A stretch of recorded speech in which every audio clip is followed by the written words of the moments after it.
Hey everybody, Nathan Ronen, CFA here with another update for all CFA candidates for Level 1, Level 2, and Level 3. Question that keeps coming into me all the time. Hey Nathan, what do I do if I fail the exam? Before I get into this topic, if you'd like to continue receiving these updates on a bi-weekly or weekly basis as I post them, please press the subscribe button now and the notifications so that you can be made aware of all of the changes that are going on in the CFA program, as well as things that might be very helpful to your finance career. Nathan, what do I do? If I fail the exam, what do you suggest I do? This question comes in many different forms all the time. And I got to be honest with you, it's kind of exasperating. And the reason why it's exasperating is because the person already has a negative mindset, or they're maintaining a negative mentality toward the exam. And it's very hard to succeed in anything that you do, whether it's starting a business, taking an exam, maintaining a family, if you're going to have a negative attitude toward life, or look at always the negative side of whatever you're doing. I understand people want to protect themselves. I understand people want to mitigate their risk. That's totally different than a negative mindset. Okay. And oftentimes I'll just get that question. I'm thinking of sitting for the CFA exam, or I took level 2 8 years ago. I took level 3 last year, whatever. I failed, or, what do you suggest if you fail, or, how do I prevent myself from failing? And my first question to them is always, why are you entering the program? Why are you taking the exam thinking about failing or worrying about failing? First of all, worrying never solves anything anyway. But why are you not thinking more positively? Why aren't you thinking about what can I do to pass the exam? How can I, enhance my opportunities to pass the exam? What is it about the CFA credential that's going to make me better? Focus on the positive aspects of what you're doing, okay? And if you don't think that this really makes sense, just think about it this way. Imagine you're on a job interview and you asked the person that's recruiting you, or the person that's thinking of hiring you, what happens if I don't get this job? They look at you like, why, you've already made the determination that you're not going to get the job? They probably won't hire you.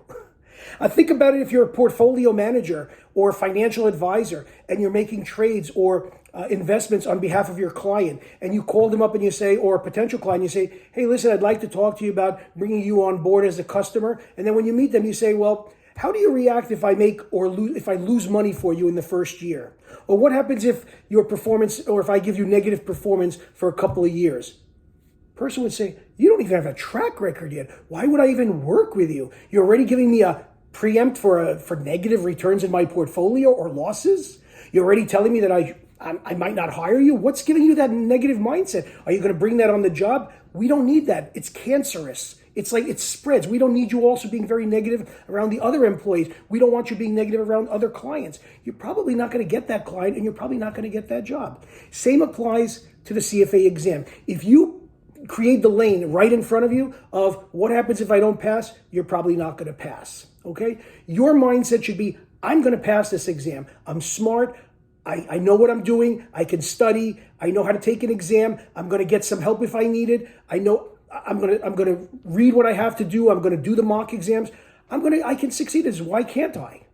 And if you have more of a positive mindset, I think you're going to see more of the results that you're looking for. Now, I'm not going to guarantee you, go in there false positive, and constantly and not do the work and think, I didn't do the work, but I'm still going to pass. That's not what I'm talking about being positive. But a positive mindset is very important. You have a lot of material in front of you. You need to know how to digest it. You need to know how to study for it. You need to know how to prepare for it. But adequate preparation is not maintaining sort of like an idea that you're going to fail the exam automatically. Because if you are thinking already like that from the beginning, well, that's what we call, you're being like a prophet. And you don't want to be a prophet. You want to go inside to this exam confident.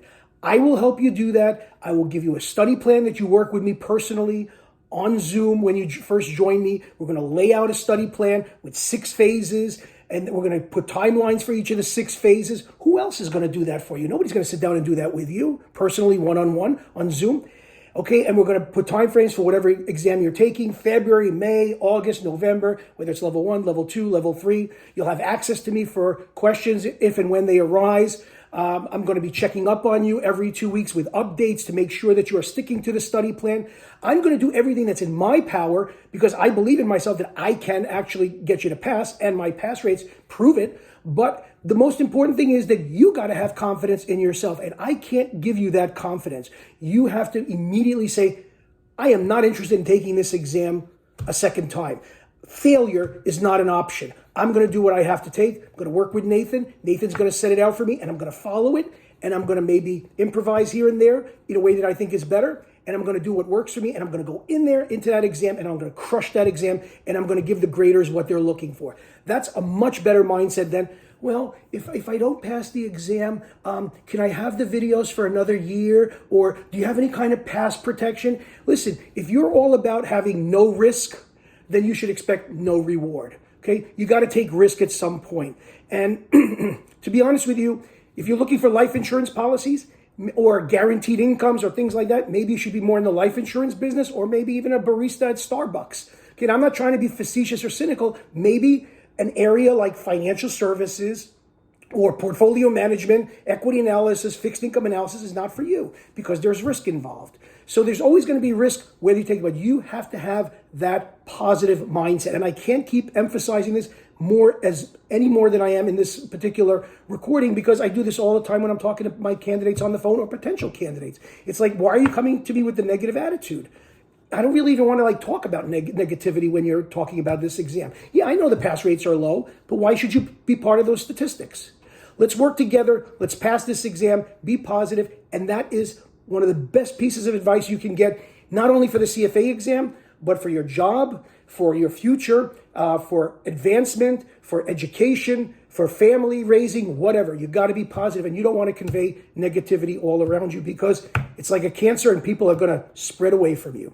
Okay, well, good luck in your decisions, and I hope you'll reach out to me at Chalk and Board. You can see my website at chalkandboard.org. That's CHALK and AND. That's Chalk and Board, BOARD, all one word, chalkandboard.org. Look forward to working with you. And again, remember, stay positive. You can pass these exams. Thousands of candidates over the years have done it. Why can't you?